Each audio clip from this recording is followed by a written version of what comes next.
Hello everyone, welcome back to another Warhammer video. Today is update day for Tacticus, and it's pretty exciting. We already start off with a little animated screenshot of the newest addition to the game, which is going to be the Blood Angels Space Marines Commander Dante.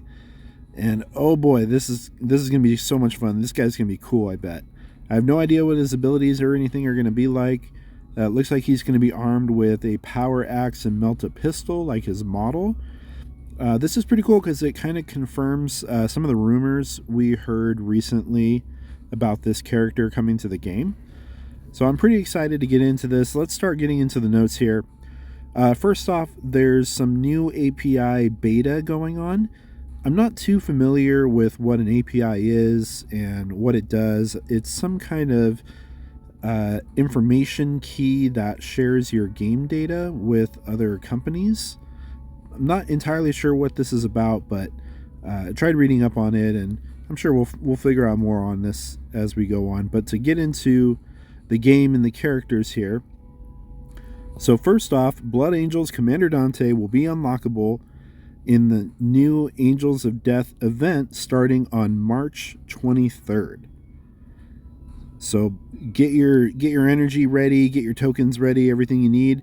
March 23rd is the day when the new Blood Angels character comes in. There's going to be a new Blessed Requisition Scroll event for Dante's squad, and that's going to play out through March 17th to March 24th. And the characters that are going to be in this requisition will be Ahriman, Thaumachus, Nicodemus, Matineo, Lucian, and Gibboscraps. So I don't have any of the Thousand Suns characters. It would be cool to unlock them, but at the same time, I also wouldn't mind upgrading my 3 Blood Angels, even though I got Matineo and Lucian, the gold one already, and I just need orbs to get them going. But you'll be able to get those characters if you're missing them or need shards for them. There's going to be a new Training Rush event also from March 17th through March 22nd. So 5 days for this one. And this is the event that will allow you to earn points to earn more Blessed Requisition Scrolls as you go along. And this is a little bit better. It says to for every enemy unit you defeat in battle, excluding summons, you'll gain 1 training point. So this is a little better than the last one. The last one only counted for mechanical units. This one is for every unit you defeat. So you should be able to earn these points pretty easily and pretty fast. It says rating battles grants the same number of training points. I did a little testing on the last one. It seems to kind of vary from battle to battle. So once we get into this new one, I'll check it out and see how it goes. The next Battle Pass season starts on February 23rd and will feature the Space Wolves Arjak Rockfist. I'm actually pretty excited for this one. Usually when I run into Arjak in the arena or something, he kicks my butt. He's got a big thunder hammer that smashes you. He's got a big block chance with his shield. And he's a Terminator, and I love Terminator armor, so I'm looking forward to unlocking this guy. They added 5 new Onslaught tiers, and the new Adeptus Mechanicus character, Sygex, will be available starting on March 2nd. So you'll be able to unlock him in the new Motive Force events, March 2nd. Guild Wars, new season coming on March 8th. A new Incursion event coming on March 17th, and we get a new Machine of War. This will be the Death Guard Plague Burst Crawler.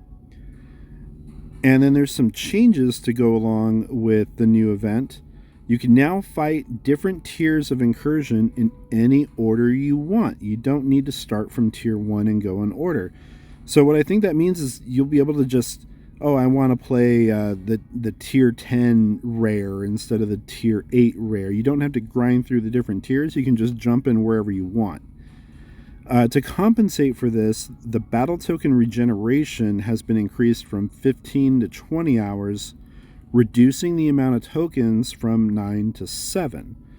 So you'll be able to kind of jump in wherever you want and earn the crates at whatever tier you need, but you'll have a couple less tokens to do it this time around. And in order to account for this, they said that battle and crate rewards have been increased. So you can now choose freely. The bulk of the increase has been applied to one-time rewards, and lower rarity tiers have seen a bigger increase than the higher rarity ones. Playing the same instance of the event twice and clearing all tiers should give slightly more shards, significantly more salvage, slightly fewer components, and the same number of ability badges, forge badges, orbs, and munitions compared to the previous one.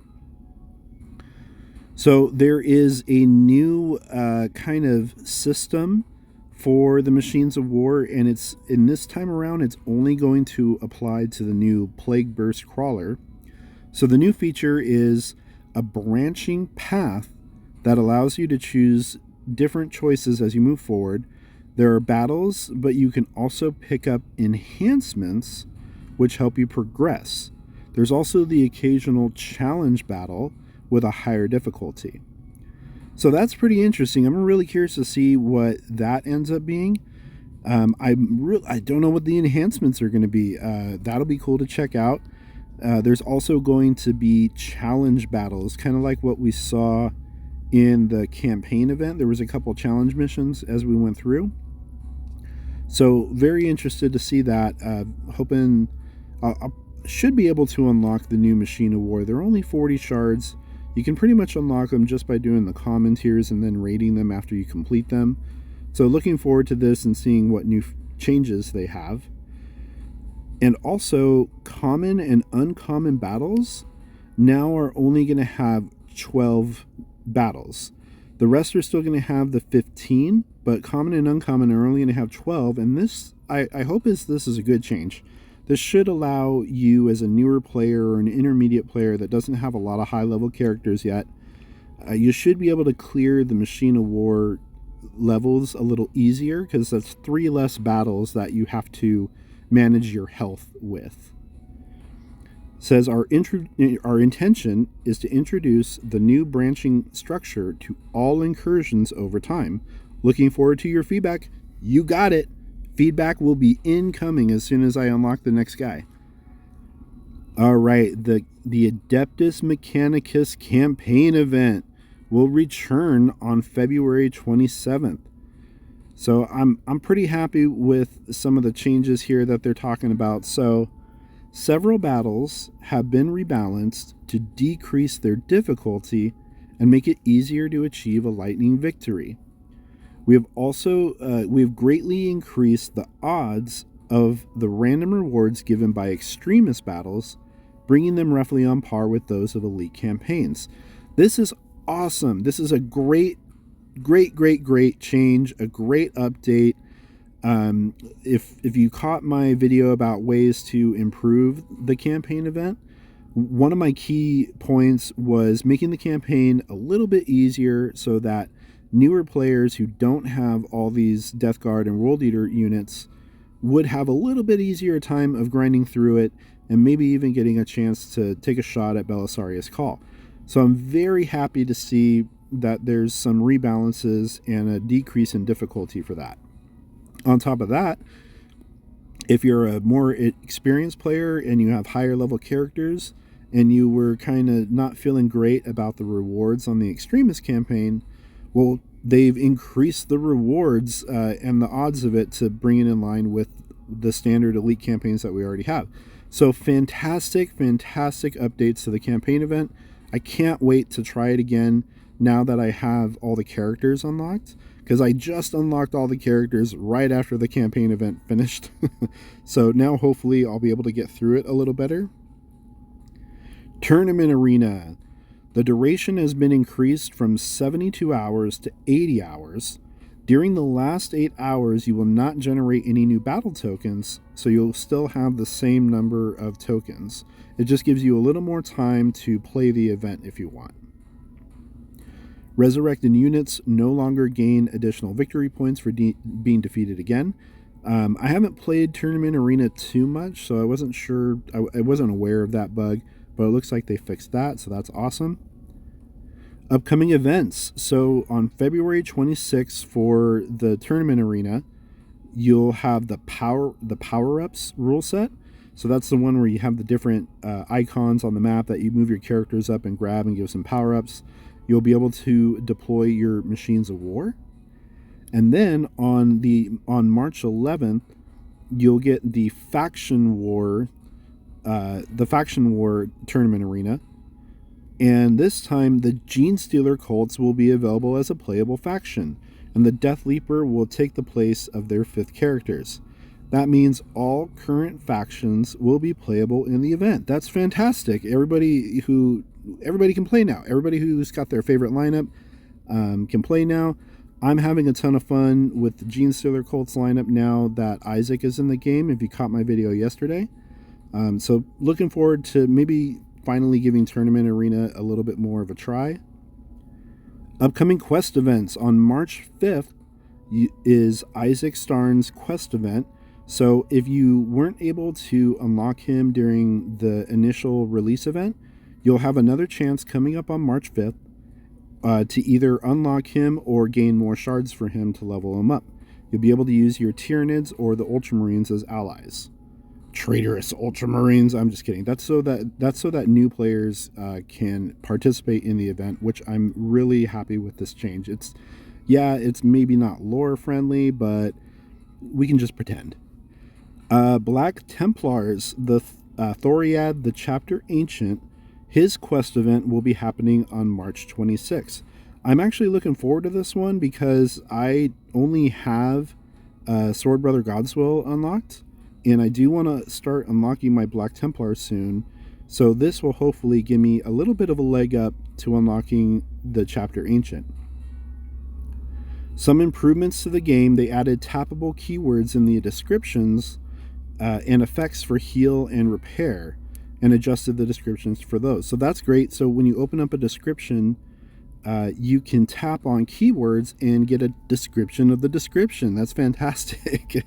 That's really good for streamlining the gameplay and the information. So I'm happy with that one. Adjusted ability descriptions for heal and repair. This one's an interesting change. So negative unit effects in battle now specify if they can be removed by healing or repairing the affected unit. We'll talk a little bit more about that as we get into more of the notes here, but this is a pretty awesome change coming your way for healers. Shadow Sun's Exemplar of the Kion and Celestine Skystrike abilities now have an initial cooldown instead of specifying that they can't be used the first round of battle, so some clarification there. And then where to find upgrades now sorts the campaign battles by order of descending probability. This is a nice little quality of life change. So when you go to upgrade your characters, from bronze to silver and all that, and you're spamming the raid button in order to upgrade them. So now when you click find and you go over to the campaign battles to raid, it will now have the higher chance of getting that item. It'll be like at the top of the list. So the Fall of Cadia mission 10 or whatever that has this, that's got the best results for getting that item. And then the next campaign level will be below that. This one has slightly less results for getting that one. So very cool quality of life change for that. All right, you guys, here it is. The Eldryon and Ragnar changes. So hold on, it's going to be okay, don't worry. So for Eldryon, the Doom active ability no longer affects all attacks, and instead it only affects normal attacks, as well as all attacks by Eldar. So the only change has been to non-Eldar characters. So the Doom ability will affect normal attacks only, but if you have an Eldar lineup, it will affect all attacks for the Eldar. Players who own this character will receive a reset stone after you guys update to the new 1.26 version. Using the reset stone, you can completely reset a character. Resetting a character frees up the resources invested. This is pretty interesting. I haven't been here since the reset stone was introduced. I do have Eldryon and Ragnar now, so I'll be curious to see what the reset stone actually does. I haven't invested in Ragnar yet, but I have invested in Eldryon, so we'll see what happens with this. I'm curious, does it give back the energy? Like, wouldn't that be like hundreds of energy if you've invested that much energy into it, or thousands potentially, depending on how high you have this character? Really curious to see if it gives back energy, because yeah, if it gives you back your resources, then maybe the energy, maybe the raid tokens. I'm not sure how that works, but we'll see when that comes out. Okay, the Ragnar changed the Warhowl ability. Okay, let's see what it says here. Replaced the old scaling of percent base damage increase to a cap with a flat damage boost for all affected units. So instead of it being a percent of your buddy's damage, it's going to be a flat damage boost for all units. No longer affects all attacks, instead only affects normal melee attacks. So that's a bit of a change. I know Ragnar is a big character for guild raids. I know a lot of people were worried about this change, so I'm hoping that this doesn't hurt you guys too much. And then players owning this will receive a reset stone after updating to 1.26. Okay, so you'll get a reset stone for him too.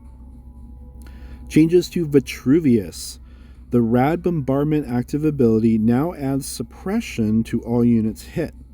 It no longer applies Master Annihilator due to changes to the Master Annihilator ability, which are below. So what are the changes to Master Annihilator? When Vitruvius performs a normal attack against an enemy, that enemy is affected by Master Annihilator until Vitruvius is defeated or performs a normal attack against a different enemy. Attacks by any friendly unit against the affected enemy score an additional hit, except attacks that deal psychic damage. This additional hit can deal a maximum of X damage. I'm not sure how much X damage is, but so this is pretty cool. I don't have Vitruvius. I haven't used him yet. I know he's another Guild Raids character that people love. So I guess when he does this special Master Annihilator ability against other enemies, your friendly units will get an additional attack unless they're psychic. Okay, this is a really cool change. So heal and repair have been reworked, and now they remove additional effects that are maybe keeping your characters down.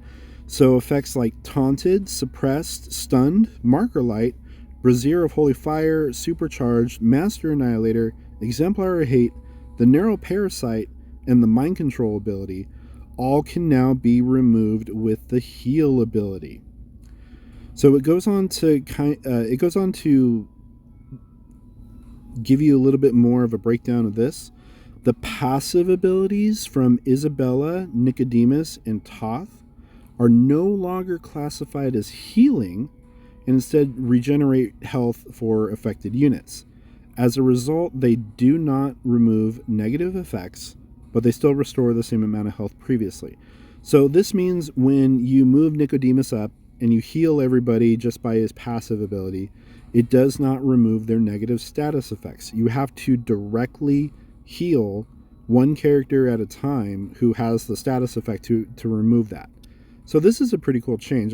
This is very interesting to see healers getting a little bit of a buff. Attacks triggered from abilities now target the taunting unit if the attacker is taunted, and the attack would normally choose a random target. Okay, so a little bit of a change to taunts. Slightly reduced drop rates of booster items when getting a random item. I'm not entirely sure what that means yet, but I guess we'll see as we get into the game a little more once the update gets fully patched in here. My game hasn't updated for me yet. I'm still waiting on that, but we'll see what happens when it does. There's a bunch of bug fixes here. I'm not going to get into them too much. However, one I really want to read out is for Matineo, because Matineo is one of my key characters. I bring him on pretty much everything. He's just a beast, and being able to fly in and fly out and be able to passively drop summons when you charge, Matineo is a pretty awesome character. So his Hammer of Wrath Power Fist Smash ability can now only reach enemies that have a free hex that Matineo can reach with a movement of 5. And it says this is in line with the original design intent. So I guess what this means is the enemy unit has to have a free hex next to them for Matineo to be able to move to. And then that's kind of what the change is. I'm not sure if maybe before you did not require a free hex for being around the enemy. Honestly, I just jump Matineo in and smash, and he can usually reach most targets on the battlefield. So I didn't really notice too much. I didn't really notice an issue with that before. So I'll be curious to see how this goes on moving forward.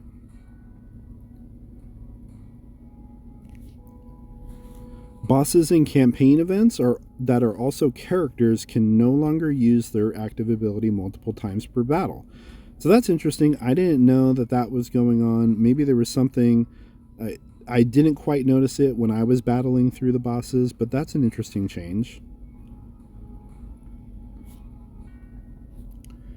And then you can see there's some more changes. Celestine, Shawsil, Boss Golgarts, Celestine again, and Belisarius Call. So I'm not going to go through all these patch notes. I'll let you guys read them on your own. But that's going to do it for this video. I'm really excited for Dante. I'm excited for the new Machine of War coming out, the Plagueburst Crawler. And I'm excited to see what these new changes are to the Incursion event as well. New campaign event, a reiteration of the Adeptus Mechanicus event, February 27th. I'm looking forward to playing through that. And then, unlocking my Black Templar Ancients. And then just seeing how these new changes to healing affect the game. I'm really curious to see if it makes a big change or if it's just kind of a generic passive change. But I'm looking forward to doing some testing for this one. All right, everyone, that's going to do it for today. I appreciate you being here. Hope you're all having a good one, and I'll see you in the arena.